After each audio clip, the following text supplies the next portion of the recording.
we are gonna we're gonna start now. So thank you for joining us today to our Chambers Trade Academy session, how to select the right trade show and grow your business. My name is Susana Cordova, and I'm the head of international trade at the Greater Manchester Chamber of Commerce. And today's session is brought to you by a joint initiative by a selected number of chambers of commerce across the UK. Today we have as a guest speaker Lee Ali, MD of Expo Stars, and hopefully this session will give you some useful pointers on how to go on about growing your business, tapping into the right trade show. So before I hand it over to Lee, I just wanted to tell you that the slides will be shared after the event. So will be the recording. So please be on the lookout with the chambers that you register with, and they will do a follow-up with you directly. I also wanted to introduce you about the Chambers Trade Academy. As I said earlier, is a joint initiative across selective chambers of commerce in the UK, where we are providing free virtual sessions to members and non-members, covering all the basics about exporting, importing, latest news on regulations, and tips on how to grow your business overseas, or diversify your supply chain, or increase your presence by investing overseas. Combined, we represent more than 15,000 businesses in terms of membership, but we engage with more than 70,000 on an annual basis through the wide range of services that we offer. We are international trade practitioners, and we work daily with exporters and importers, helping them navigate through the complexities of trading globally. The international trade support that we combinedly offer to traders include international trade events such as this one, export, import, and customs training courses, bespoke advice in terms of customs from bespoke hourly or consultancy packages, readiness assessment, helping you identify the right market to target overseas, market research and entry services, partner finding, whether you're looking for buyers or suppliers or a partner to do a joint project with, commercial debt recovery, foreign exchange services, letter of credit preparation, credit checks, helping you with your due diligence, certification, legalization, and apostille services. That means that we help you with the certificates of origin, import certificates, EUR1s, and ATA carnets, which hopefully we are also going to mention at the end of this, as they could be quite well attached to going abroad and exhibiting. We are also customs brokers, so we help exporters and importers in the UK with their customs clearance and transit services. We are here to provide information and support, generally speaking. So this is just a short overview, and now I'm very happy to welcome Lee Ali. So Lee, you can just introduce yourself quickly, what you do, and just, continue with your presentation. Thank you so much for joining us. Thank you, Susanna. It's great to be here. Thank you for inviting me to share this session today. So we're going to be looking at how to select the right trade show exhibition to grow your business. And exhibiting is one of the best ways of growing your business, but if you don't know how to exhibit, then it can be a very expensive mistake to actually make. A lot of companies, they want to go to the next step, they want to go overseas, they want to find customers, and the right way to do that is by setting up at an exhibition and speaking to the audience there. So what we're going to be doing is sharing some tips on how you can actually optimize, picking the right shows, because that is half of the battle in actually understanding which shows are right for your business and where you will be able to find the right connections so that you can actually get the sales and brand awareness for your company. So Susanna, can I have the next slide, please? A little bit about myself. If you could complete the slide for me, just click on the rest of the information. Thank you. So just go back. A little bit about myself. So I've been in the sales game for about 30 odd years.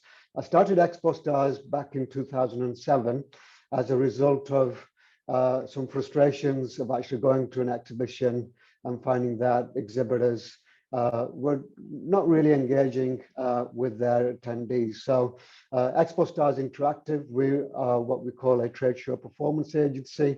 We work with companies to actually help them with the exhibition strategy, with the performance in terms of upskilling their booth staff to be able to engage with the target audience. And then also we also provide very high level professionals locally in over 50 countries to actually help exhibitors to engage with their audience.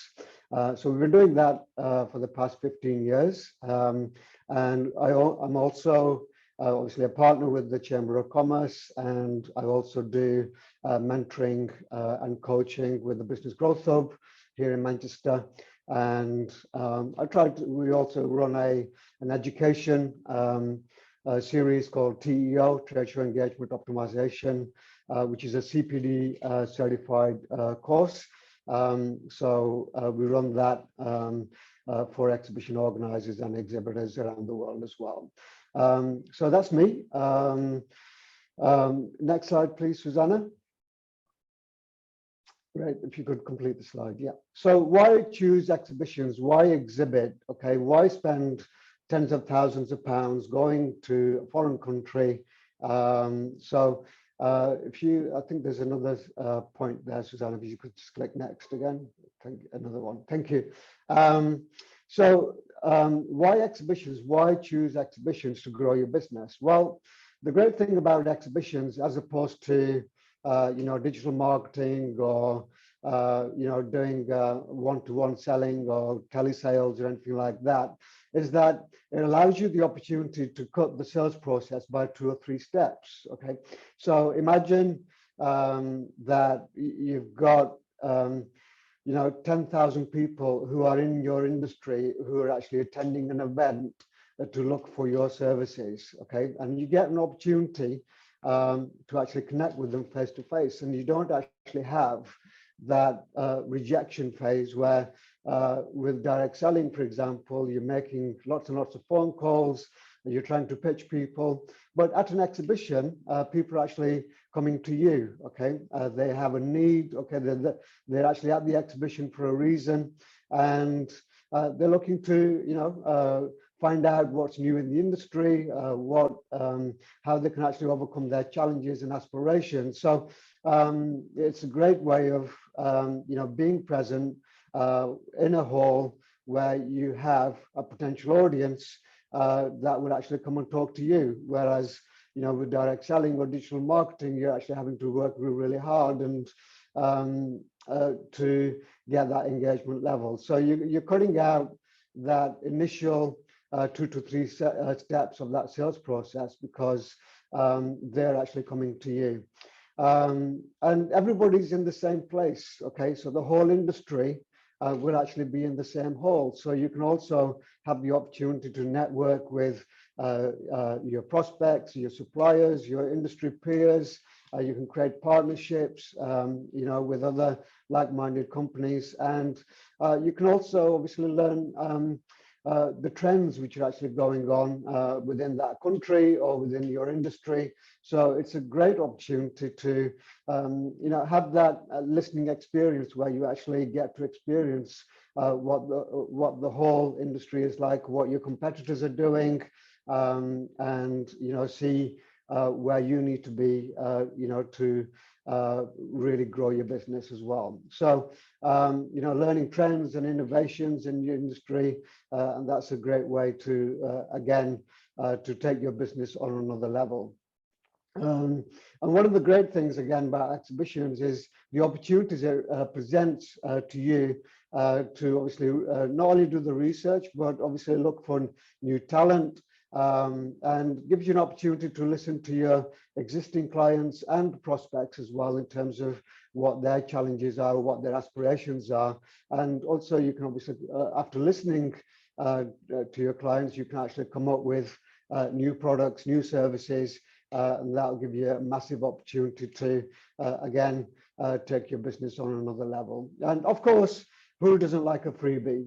You can, go around and, in the last 15 years, I've actually not bought a pen from a shop at all. So I have a collection, I don't know, of about 500 pens in my desk somewhere, but I'm just joking, obviously, but obviously there's a lot of opportunities to collect freebies and what have you. So that's why you should, try exhibitions. But I think the most important bit is that it gives you an opportunity to immerse yourself in the industry and network with not only with clients, but look for new prospects and all your suppliers and as well. So it's a great opportunity to connect with people on a face-to-face level and build those all important relationships for your business. Next slide, please, Susanna. Great. So how do you actually go about choosing the right exhibition? A lot of the times when I'm networking around Greater Manchester, I get asked the question, Lee, I would love to exhibit, but how do I actually go about finding the right show? Because that is half the battle, really, isn't it? Because exhibitions are really, really expensive. Even if you have a small exhibit like a tabletop, you're talking anything between £5,000 to £10,000 spend, to make that happen. So picking the right event is the difference between, wasting your money to actually really, really making lots of money and finding new customers. So, so I'm just going to share a few tips on how you can actually really get, a deep understanding of how you actually choose the right show and make sure that you don't make the mistakes that many exhibitors make when they go and at the end they complain that, oh, it was a really bad show, we didn't really get a good foot flow to our stand as well. So the first thing is, in terms of choosing the right show, is to actually understand why you need to exhibit and actually align your business growth strategy to actually exhibiting. Okay, so you need to understand what exhibiting is going to do, and in that business growth journey that you're actually going through. So align it. So you look at your business growth strategy. Obviously, you need to understand, how much revenue you actually need to grow. So, and from that business revenue that you need, okay, so you may want to grow by, I don't know, £250,000 over the next 12 months, okay? And then obviously you'll understand where you need to bring that £250,000 worth of revenue from, okay? Is it going to be your existing clients? Is it going to be new clients, okay? Is it going to be through your reseller channel, okay? And then obviously you need to look at, okay, what percentage of that 250,000 is going to come from exhibitions, okay? So from that figure, so let's say from exhibitions, you're going to need £50,000 worth of new business, okay? So from there, then you can actually decide, right, these are the shows that I actually want to exhibit at, and these actually have the potential to bring me £50,000 worth of revenue for the next 12 months, okay? So make sure that exhibitions are an essential part of your business growth strategy. Don't just think that you're going to go and exhibit just for the sake of it, or a lot of the time exhibition organizers ring companies up and they say, right, we've got a great deal for you. We'll knock off 20% of the floor space for you. And many companies jump at the chance of, grabbing that deal. But it's, probably the wrong thing to do. Okay, so it's just like advertising. Okay, you get lots and lots of calls, you get lots of opportunities, but picking the right show is all about being in control and putting it as part of your essential business growth strategy. The second thing that you need to do is look at your target audience and look at what kind of shows they are actually attending. Now, the best place to start is asking your clients, okay, the people that you already work with, what shows they actually attend and why do they actually attend them. Okay, so get some, go and talk to your existing clients and see what shows they actually attend, and ask them questions in terms of how did they find it, um, what were their takeaways, what did they like about the show, what they didn't like about the show, and even you can ask some of your suppliers and competitors as well, and do your research in terms of understanding, okay, what kind of audience actually goes there, how many people are there, and uh, I think that will give you a really good perspective then of whether you think that show is going to be right for you or not. Okay. Once you've done that, I think the next question to ask is, ask the organizer for a detailed audience profile. Okay, so they actually have a breakdown of job titles. They have the industry types that they're coming from. They can give you the demographics. They can give you the how many decision makers actually attend the event.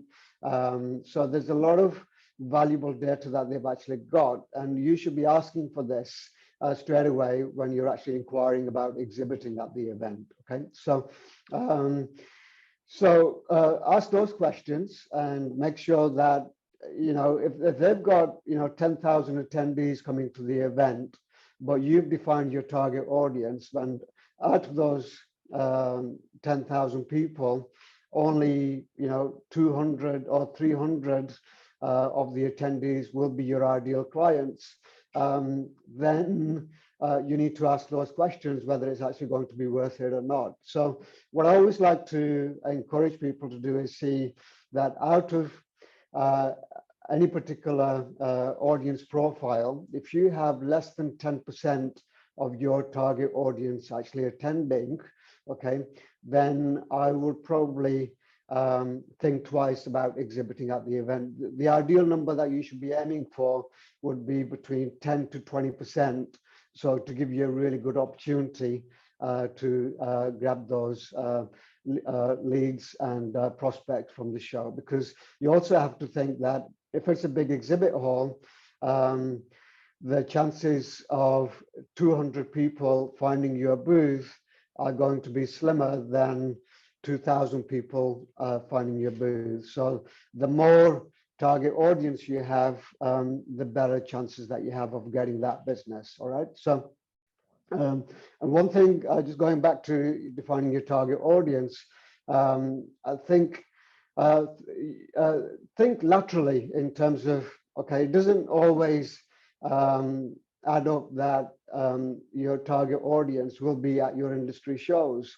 I remember working with a client. They were a real estate company, okay, and their target was high-level professionals. So what they were doing was they were going to all of the property events where they were exhibiting alongside all of the other real estate developers and so on. But their target audience was people like accountants, dentists, doctors. Okay, so what they did was they thought about, right, how can we, where do doctors, dentists, and accountants and all these top-level professionals hang out? And it was actually at their own shows. So what they did was they tried a dentistry show. So they obviously, there was a lot of dentistry equipment and dentistry services and everything where dentists were going, but nobody there was actually pitching investment and real estate. Okay, and they actually kind of cleaned up because they had the whole audience, okay, who were their target audience, and coming to them, and it was a very good way of actually them getting in front of people that they would traditionally find really difficult to get hold of. So think laterally, think outside the box. Potentially, where do they hang out? So that is a question I always like to ask, and feel free to speak to your existing clients to find that out. Okay. Another great thing that you can do is visit the exhibition first before committing yourself. Every time I get a call from our industry shows, I make it a habit of actually visiting first to get a feel of what is actually going on around the exhibit hall, speaking to some of the exhibitors, and really doing my research before I commit my hard-earned marketing dollars on exhibiting at the show. So, take the time out. And also, attending is a great way of actually trying to get a feel for exhibits, and also to network as well. I recently worked with the Chamber on a fund-based program where they had a few companies where they were actually attending. They took them to various exhibitions around Europe as attendees, and we ran a session about how to get the most out of exhibitions as an attendee. And it's a great opportunity without spending all that money and logistics on an exhibition stand, where you can actually go and network. There's lots of networking opportunities, for example, at the bars. You can go and talk to the exhibitors themselves. You can go to some of the panels and the evening networking events as well. I mean, I would, with a lot of the events, I just go to attend the networking events because that's where the business is done. And it's a great way of getting in front of people and getting that brand awareness already, and setting yourself to exhibit the year after and so on, because you can start like with a teaser campaign, showing your face, and then you can actually, build upon that year on year, where you're, carefully building your profile, and you're getting the market to really slowly realize that, you're a player in the market. So don't be afraid to visit as many exhibitions as you can, and take that first step to networking at the events. Another great cheap way of exhibiting is by looking at partnership opportunities with your suppliers, for example, or with your trade association. They might have a pavilion available. And then I know that for international exhibitors, there's some fantastic opportunities to be part of the UK pavilion. Okay, so where you can get the space for next to nothing. It's also a great opportunity to network with like-minded companies from the UK. And I know that the UK has presence in all of the major shows in every industry, from the food industry. They go to places like the Gulf Food Show. There's just recently we had the Mobile World Congress, where the UK had a great pavilion there.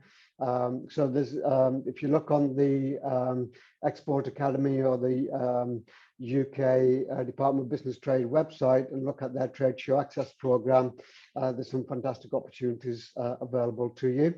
And then when you're actually choosing the exhibition, and when you're actually talking to the exhibitors, to the exhibition organizers, always ask for a speaking slot, okay? Because that's a great opportunity to showcase your expertise and educate the audience, because 79 to 80% of the attendees at the exhibition are there because they want to be educated. So it's a really great opportunity to bargain. If you're going to spend 10 to 15 to $20,000, then the least the organizer could do is give you a speaking slot.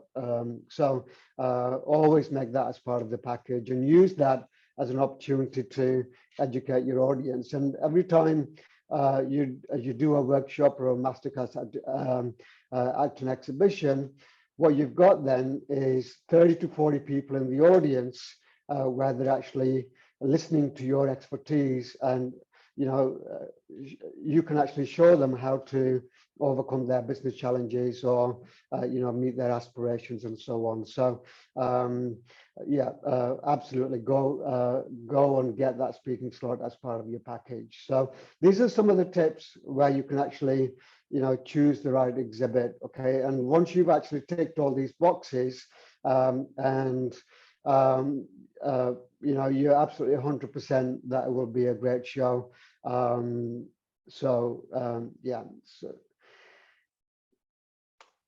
Next slide, please, Susanna. So once you've actually chosen the right show, obviously you need to know um, how to make the most of it. Okay, how do you actually achieve success from the exhibit? And the key thing is to start this exhibiting process early and set clear objectives. Okay, and the process starts really the year before. So when you're actually planning your business growth strategy for the next year ahead. So I typically look at events around September, October for the following year that I want to attend, both as an attendee and as an exhibitor. And then I inquire about the space and so on, so I can actually start planning myself. So uh, yeah, typically start the year before, look at the whole year, okay, and then look at what kind of shows would be ideal for you, and give yourself about 6 months to start that exhibiting process in terms of starting planning, looking at your booth design, looking at your target audience in terms of planning that journey before, during, and after the event.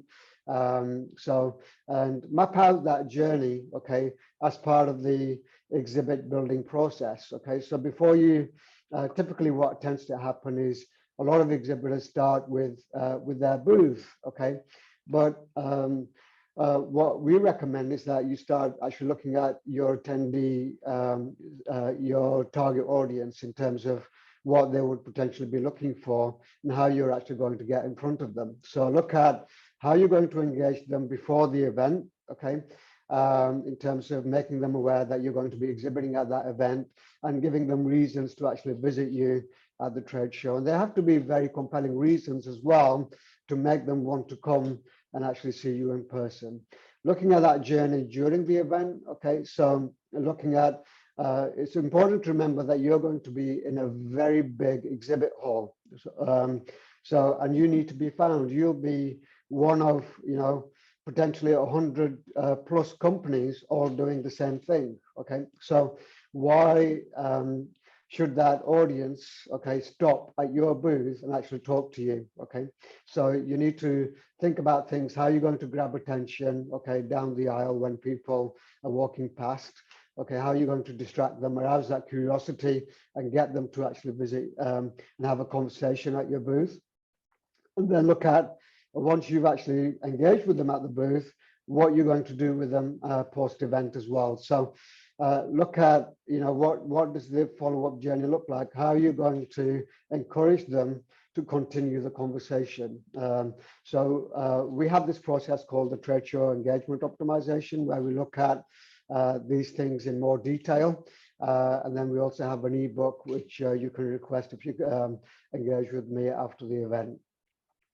Another important thing with international exhibitions, especially, is when you are mapping that customer journey and you're preparing for the booth, is to localize the message and respect the local business culture. Okay, so think about things like colors. Okay, for example, some of them are really sensitive to various colors, and then look at the local traditions as well. I mean, if you're going to Dubai, then I probably wouldn't recommend having a booth with alcohol, or having your staff in inappropriate attire, and so on. So really do your homework on that country's business culture, and then design your journey accordingly as well. All right. So, and then be proactive in engaging attendees and focus on building relationships first. A very, there's a huge misconception about trade shows, in that people think that they've just got to show up and people will actually bring a checkbook and they will actually, give them like £1 million worth of orders there and then. And in all my years of exhibiting, I've yet to come across somebody who's actually walked up to the booth and said, I like your services. I want to order, for £10 million worth or whatever. That really does not happen. And a lot of the deals that actually get announced at the trade shows, they've been talking those deals for 1 to 2 years, and they just use the exhibitions to take the opportunity to announce the big deals that have actually happened. So And exhibitions, most importantly, are all about building relationships. Okay, it's that first connection that you get where you can lock eye contact with your prospects and really showcase your expertise and your personality and yourself. Okay, so it's a chance for you to really showcase the people in your business. Okay, and show them that you are a friendly professional outfit. So I think that creating that first impression and also the last impression is going to be a very important approach to actually take. And just make it about approaching as many people that walk past your booth. Okay, engage them in conversation. Nobody is going to say no to you. Okay, so everybody's there for a reason. They want to know what the latest trends are, and if you've got something really important to share about how you can actually help those clients, then it's important that you're proactive in engaging them and telling them about all the fantastic things you do as a business. And lastly, I mean, let's to look at selecting the right booth staff and upskilling them on how to engage the attendees in conversation. And over the past 15 years, having worked a lot of the exhibition halls, this is something that a lot of companies get wrong. They've actually got the wrong type of people on the booth. Okay, so some people who are shy. Okay, they don't like rejection. Okay, they don't know how to make eye contact. Okay, they would do anything rather than actually start a conversation. So it's very important that you actually do an assessment in terms of who are the right people in your team that are actually going to take step out of the booth, say hello to people, and who feel comfortable in that engagement process. Okay, and not all of us naturally gifted at starting those conversations. So and again, if you need support with that, we have an assessment program where we can actually help you assess whether the team is right, okay, for your booth, and in terms of looking at what kind of jobs at the booth would be appropriate for them as well. So I'm more than happy to give you some more advice on that. Susanna, next point, please. Okay, and lastly, in your company, okay, obviously it depends how big you are. If you're a small company, then you probably don't have an issue with this, but having worked with the medium to large size businesses, everybody in that business is going to want to have a say in the exhibition strategy. So typically we have marketing departments, we have the operations department, we have the sales team, and they all want different things from the exhibition. Okay, and they'll all chip in, and a lot of the strategies go wrong when everybody's trying to get their own piece of the jigsaw, and they want to drive that. And if there's too many, obviously the old phrase, too many chefs in the kitchen spoil the broth. And it's exactly the same with exhibitions, because if too many people have a say, then chances are that you're not going to achieve all of the objectives. But appointing a single department or a person to look after the whole strategy, and then they can actually take control of inviting all of the departments and getting their input, and then obviously having a final say in the whole process. So typically, the question I ask is, for you as a company, is the exhibiting exercise going to be a marketing exercise? Is it going to be brand awareness?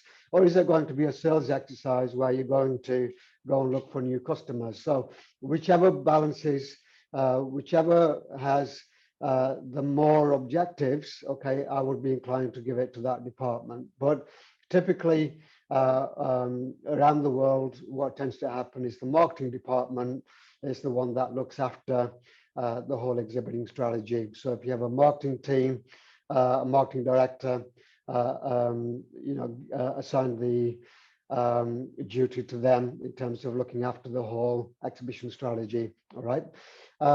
So those are some tips on achieving success. Like I say, this is a very small introduction to the exhibiting process. But we have a lot more tools for you to be able to, make the most of your exhibiting experiences. Susanna, next slide, please. One final point is to have a long-term, sorry, could you go back?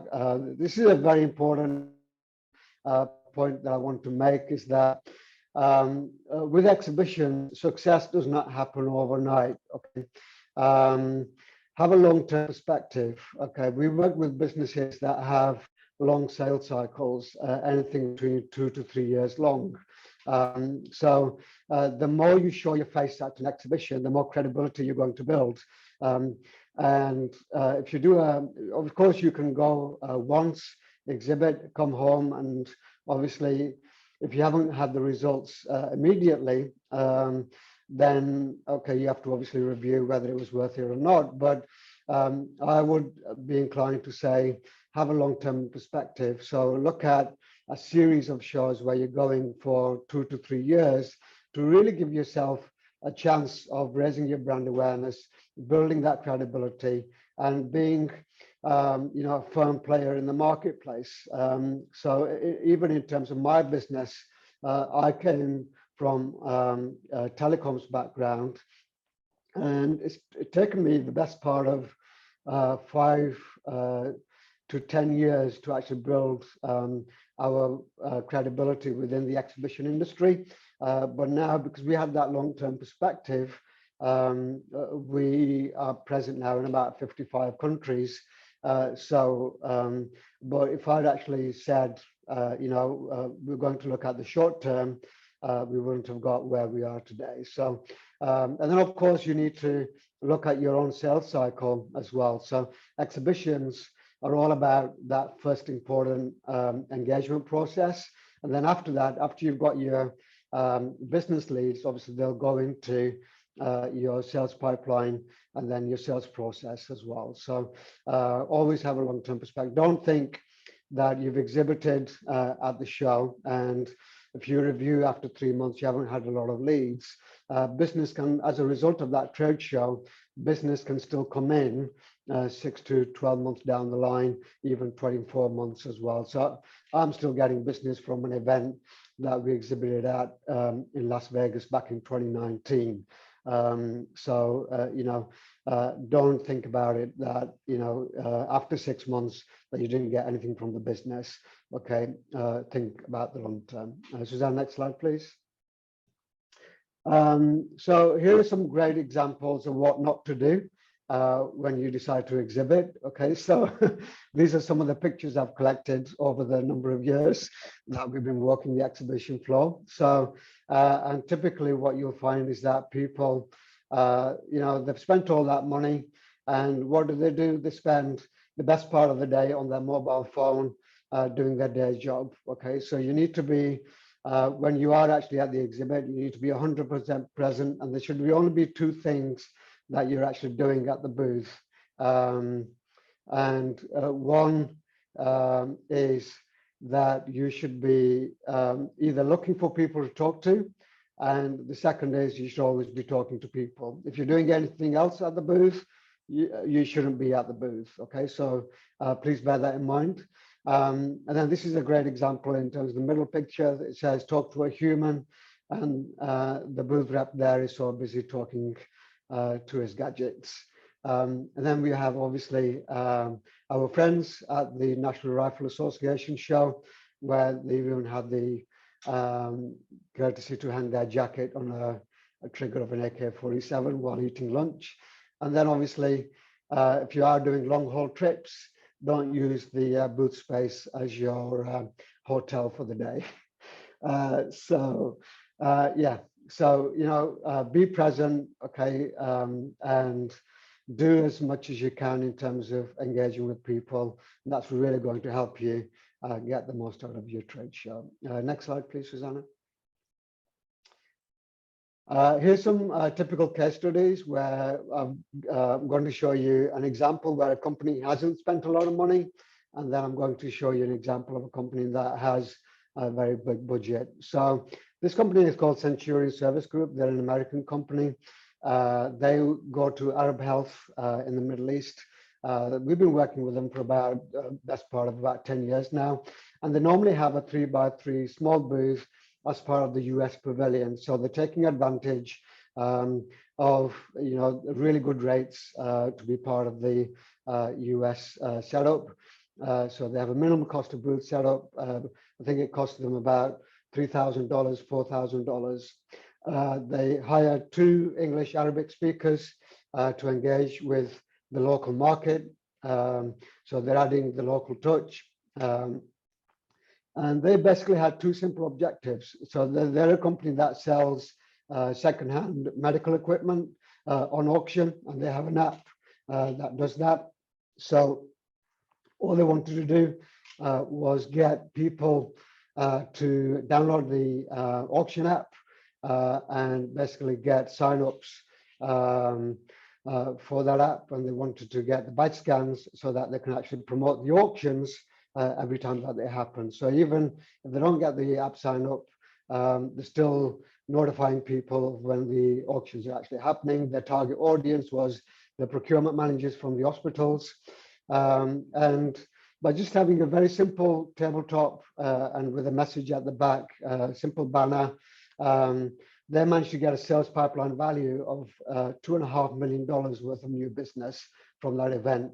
And the total cost of the exhibition was around $25,000 when you take into account all the cost of travel, hotels, client entertainment, and things like that. So, so the return on investment was at least 20 times what it actually cost them. So this is a great example of how you can actually use such a small setup that doesn't cost the earth, but still get absolutely fantastic results for your business. Suzanne, next slide. This is another example, but this company is a medical supplier. They manufacture syringes for drug delivery or vessels for drug delivery.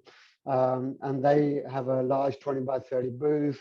They do about 6 or 7 events a year around the globe. They're a Japanese company. They come to Europe quite often. And what was happening with them is that they were typically bringing their salespeople to the event and having them engage with the attendees, and they were taking the business cards home with them, and the marketing manager didn't have any insights as to how many leads they actually collected because all the information was with the salespeople. So what we did was we created a clear customer journey for them on the booth. So we boxed off the booth with the rope and pillar. We had 2 local engagers. This is a show in Germany. So we had a German and English speaker. So their job was to actually qualify people, engage them, ask questions, qualify them, and then if they were qualified, we would introduce them to the product specialists inside the booth, and then they would actually give them a tour. And we actually had pieces of artwork, 5 pieces of artwork that were actually made using syringes. Okay, so as you can see on the wall there, there's a nice little story about Terumo and how they actually manufactured the syringe based on a mosquito bite. So this booth has a very clear journey. They were only talking to the people that were actually relevant to them. They were qualifying them, and doing it this way, they had quality leads. Okay, so they only got 65 leads over the 3 days at the event. Their potential sales pipeline was worth about $5 million, and their expenditure was about $100,000. And the thing about Terumo is that their sales cycle is approximately between 1 year and 3 years long. Okay, so they don't even get an immediate return from the event. So these are really 2 great examples of the top end and the bottom end, and how you can actually use your budget effectively to get the results that you want. Susanna, next slide, please. Yep, so if you want more advice, we normally offer a free one-to-one for 30 minutes to anyone looking to exhibit, and we could do that in partnership with the Chamber of Commerce as well. And if you want to connect with me on LinkedIn, please do. You can also visit our website, www.expostars.com, where there's lots of ebooks on how to engage with attendees. We look at your, there's material available on assessing how effective your engagement strategy is going to be and so on. So, and then obviously I do a lot of educational masterclasses as well. So feel free to follow me. And Susanna, over to you. Thanks everyone for having me. If you have any questions, please feel free to put them in the Q&A. Thank you so much, Lee. That was really, I know it's obviously high level, but it's still very useful. And we do have, I think, one question and then a couple of kind of comments. So the first one is from Helen. Yeah. She is asking, how can you assess whether an exhibition will generate X amount of revenue? Not sure if that was answered through the latest case studies, Helen, but if not, I'll let Lee just kind of go over it again. Yeah, the best way to assess that is by creating an activity ratio. So you know how much, the best thing to do is actually understand what is a client worth to you over 12 months. Okay, so understand your average customer value over 12 months. All right, and then look at how many customers you will actually need to break even. So you've got two things. One is to break even on your exhibition spend. Okay, so how many customers will you actually need to get the cost back of what it's actually cost you to actually go to the exhibition? And then the second assessment is to look at your business growth strategy, like I mentioned at the beginning, in terms of looking at if you need to grow by £50,000 next year, and your average customer value is £5,000, that says then that you need 10 clients. Okay, so if you get 10, if you look at your typical closing ratio of 1 in 4, so for every 4 leads that you get, you close one of them as a customer. That means that you'll need to get 40 leads to get those 10 customers. Okay, so and that's how you realize how much revenue that exhibition will actually realize for you. So you need to understand your average customer order value, your closing ratio from lead to sale. Okay, and then once you know that information, then you can actually assess whether that trade show ROI was actually met or not. Thanks. And then we have a couple of comments from David. So he is saying, speaker slots are a great marketing tool, but some shows over commercialize this option. One recent UK show, World Biogas Expo, wanted to charge him $2,800 for an 8-minute slot. So obviously they politely declined. So David, yes. David did absolutely the right thing. When you're exhibiting, you hold all the aces, because if you're going to give them, 5, 10, 15, 20, 30,000 pounds, okay, I think the organizers would rather have that 10 to 15,000 pounds rather than and give up a speaking slot. Okay, where if organizers are actually commercializing it, then it's not the right kind of show to speak at, because the audience will also know that they are paid for marketing slots. And what tends to happen is when companies pay for the speaking slots, the audience know that it's a sales pitch. So you're not going to get the right kind of people in the audience anyway. But when you have a speaking slot and you're actually talking about industry related topics, that's a different kettle of fish altogether, and you tend to get a wider audience come into the session. So I would always be inclined to refuse any chargeable speaking slots. Thanks. And the other top tip, yes, I think we all agree with this, is book your hotel rooms early. Hotels near expo sites get very busy and expensive very quickly. So, but if you're kind of following the top tips from Lee and you're planning this from 1 year in advance and 6 months, you should be able to have that as part of your planning strategy. I think Helen is asking another question. So are there tips to make sure audiences attend your speaker slot? I've done them before, but the audience was very small. Yeah, so you need to Again, a common mistake to make is that thinking that if you get a speaking slot, people will automatically turn up. It isn't always the case. So if you do get a speaking slot, I would encourage you to promote it as much as possible on your social media, on the industry, on the trade show website as well. And, just talk about it. Start 3 months in advance. Okay, announce it on social media. Hashtag the show name all the time when you talk about it. Yeah, take ownership of that promotion yourself. Don't rely on the organizer to bring people to your speaking slot. I've made that mistake in the past.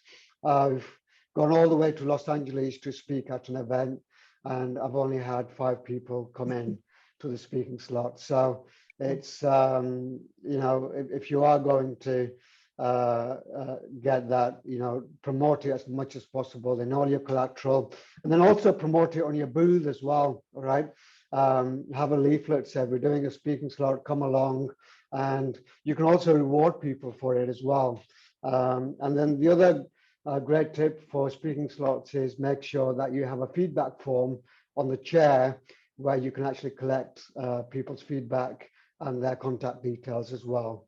And give them an action point, give them something to do at the end of the speaking slot, okay, whether it's to download a white paper or invite them to a webinar following on from the event, okay, so that they can actually engage with you after the event as well. Thank you. There is Mervyn says, many useful takeaways. So how to avoid wrong exhibition was a good start. We agree on that one. And I don't think we have any more questions from the audience, but I do have a couple of things from our side. And this is just from our experience supporting some companies exhibiting overseas.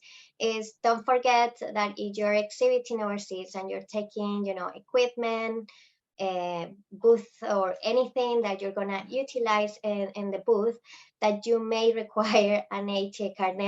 I cannot tell you how many times lately, especially for those exhibiting in Europe, just kind of forget that things, the games of the game have changed in terms of customs.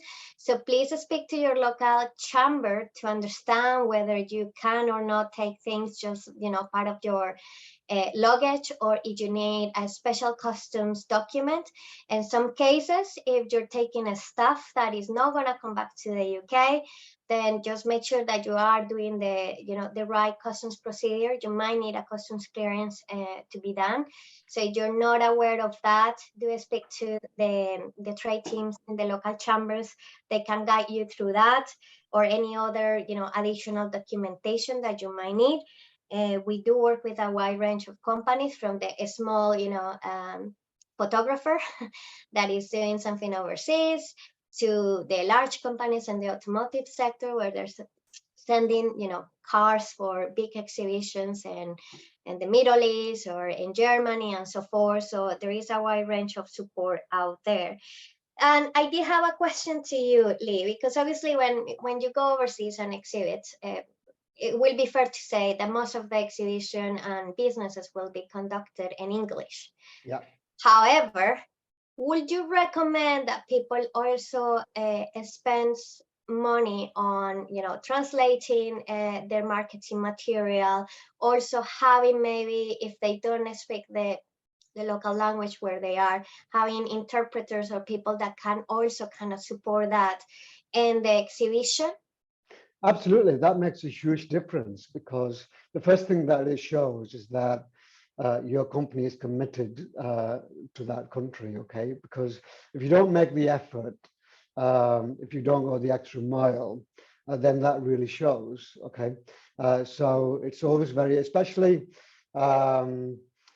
places like Germany, France, Italy, okay? If you take that extra step, I mean, Germany is a very good example where a lot of the attendees will actually speak German, and they will actually approach you in German as well, okay?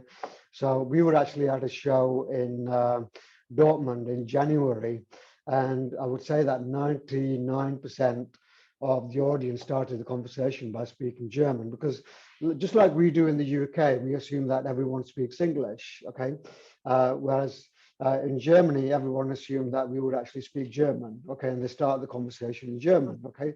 And then we end up asking, sprechen Sie English? And that's kind of really embarrassing, So it's always worthwhile actually having, a multilingual person at the booth, because it might be that you get the CEO of the company, okay, who's touring around.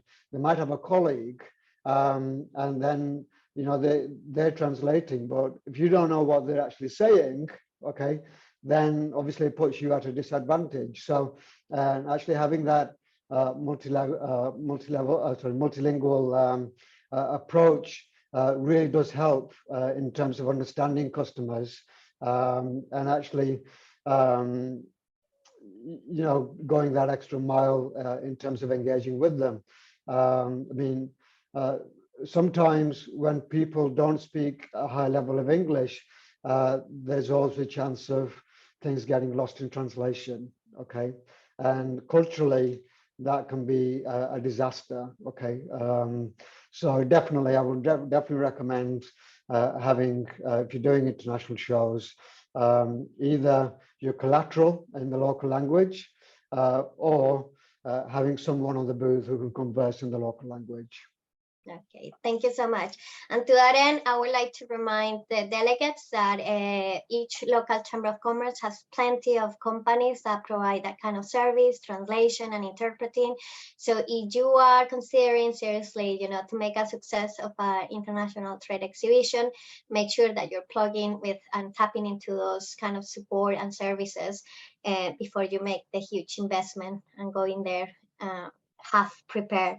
The last question, because we are running out of time, is for a small company, whether they are new to going and selling overseas, or they are just a startup, relatively a startup within the 3-year period, would you still recommend that they look into trade shows to, grow their overseas sales if they are not that well established in terms of, having operating more than 5 or 10 years?